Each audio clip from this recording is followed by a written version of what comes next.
మన చుట్టూ ఉన్న వాళ్ళంతా మన వాళ్ళ కాదా అని ఈ స్టోరీ ద్వారా తెలుసుకోండి. Story number 500. ఒకరోజు సింహం పులితో, ఈరోజు మన అడవిలో ఉండే మన జంతువులన్నిటికీ విందు భోజనం రెడీ చేశాను, వెళ్ళి వాళ్ళందరినీ పిలుచుకొనిరా అని చెప్తుంది.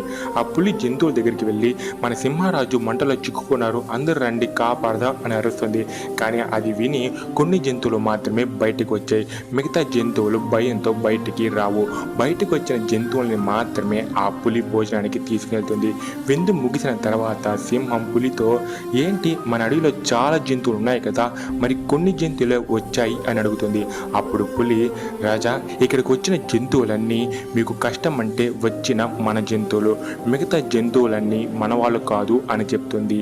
అదేవిధంగానే మనం సంతోషంలో ఉన్నప్పుడు పక్కన ఉండే వాళ్ళు కాదు మన వాళ్ళంటే, కష్టం వచ్చినప్పుడు మనకు చెయ్యి అందించే వాళ్ళే మన నిజమైన వాళ్ళు.